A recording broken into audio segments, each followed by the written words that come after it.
কালকে যে সাইদ যে ছেলেটা ছিল, যে ছবিটা, রংপুরের ছেলেটা, ও নিরস্ত্র একটা ছেলে। আপনি স্টুডেন্টদের উপরে গুলি চালাতে পারেন? আপনি ছাত্রদের উপরে, নিরস্ত্র ছাত্রদের উপরে কোনো অবস্থাতে আপনি গুলি চালাতে পারেন? এটার জবাব প্রশাসনকে দিতে হবে। বাংলাদেশের মানুষ এটা জানতে চায় যে আমরা একটা প্রাণের কথা বলবো, একটা দাবি তুলবো, আপনার সেটা পছন্দ না হতে পারে, আপনি বাহাস করেন আমার সাথে, আপনি আমাকে কথা বলতে দিবেন না, আমি কথা বলবো, আপনি গুলি করে মারবেন। ও একটা মায়ের বাচ্চা, ও একটা বোনের ভাই, আপনি ওকে মেরে ফেলছেন, এটা একটা কথা হলো? এটা কিছু হলো? এইটাকে আপনি বলবেন? এইটাকে আপনি স্বাধীনতা বলবেন? আমি কিভাবে আপনি কি এইখানে আপনি এই প্রশ্ন তুলবেন যে রাজাকার নাকি কি? এগুলি হচ্ছে আপনারা বহুদিন ধরে এই কার্ড খেলে যাচ্ছেন।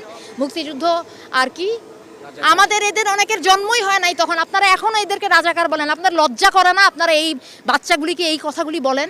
আপনারা লজ্জা করে না যে কেন এই ছাত্র গোষ্ঠী এরকম একটা আশ্রম? আপনারা কোথায় কিছু একটা ন্যায্যতার, কিছু একটা অধিকারের কথা বললে আপনারা বলেন যে রাজাকার। আরে আশ্চর্য কথাবার্তা! আমার স্বাধীন দেশে আপনি আমাকে, আমি আমার ন্যায্য অধিকারের কথা বলবো, আপনি কথায় কথায় আমার মুখে ছুঁড়ে মারবেন রাজাকার, কথায় কথায় ছুঁড়ে মারবেন রাজাকার। এটা কি ফাইজলামি? এটা বাংলাদেশ, এটা অনেক মানুষ, সাধারণ মানুষ এখানে যুদ্ধ করে স্বাধীন হয়েছে। আপনি সেটার, আপনারা সেই ক্ষেত্রে মুক্তিযুদ্ধ বিরোধী কাজ করেন।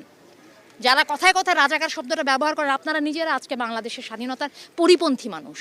আপনারা চর্চা করেন, শিখে আসেন, এই বাচ্চাদের কাছে শিখে আসেন স্বাধীনতা যুদ্ধ কাকে বলে। ওরা করছে সংগ্রাম, ওরা রাস্তায়, এবং আপনারাও করেন আপনাদের জায়গায়, দোহাই লাগে, আপনারা আপনাদের কাজ করেন। মানুষের একটা চিকিৎসা পেতে কি আপনাদের একটা শ্রেণীর মাথা ব্যথা হলে তারা সিঙ্গাপুরে দৌড় দেয়, আর আমার দেশের মানুষ মানে ক্যান্সার হয়ে গেলেও বা যে বড় বড় চিকিৎসার পয়সা না, এরা করবে না চিকিৎসা।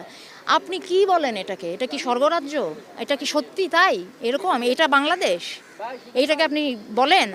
সাধারণ মানুষের অর্থনৈতিক স্বাধীনতা, কথা বলার স্বাধীনতা, কোনো কিছু যদি না থাকে আপনি সেটাকে বলবেন? আমাদের অনেক যুদ্ধ বাকি, সেটা আমাদের করতে হবে। সবচেয়ে বড় কথা হচ্ছে সক্ষমতা। আপনি কি একটা সাধারণ মানুষ হিসেবে অনুভব করেন যে আপনি স্বাধীন, আপনি একটা সুন্দর জীবনযাপন করতে পারেন এখানে, স্বাধীনতার বোধ? নাকি আপনি প্রত্যেকটা কথা কেটে কেটে বলেন, ভয়ে ভয়ে বলেন, প্রত্যেকটা কথার মধ্যে 100 বার চিন্তা করেন যে এটা বলা যাবে, এটা বলা যাবে না, আপনি তাহলে স্বাধীন না? কেন এটা করতে হবে আমাকে? এইটার জন্য লাখো শহীদ জান দিল, এইটার জন্য এইটাকে আপনি স্বাধীনতা বলেন? আর এইটা যেটা মুক্তিযুদ্ধের পক্ষশক্তি যারা বলে নিজেদেরকে, তারা এখন ক্ষমতায়, তারা ক্ষমতায় থাকা অবস্থায় যদি আমাদের স্বাধীনতার বোধের এই অবস্থা হয়, তাহলে কাকে বিশ্বাস করবেন আপনি? কাজে স্বাধীনতার এখন অনেক বাকি, অনেক স্তরের স্বাধীনতা বাকি। হ্যাঁ, পতাকা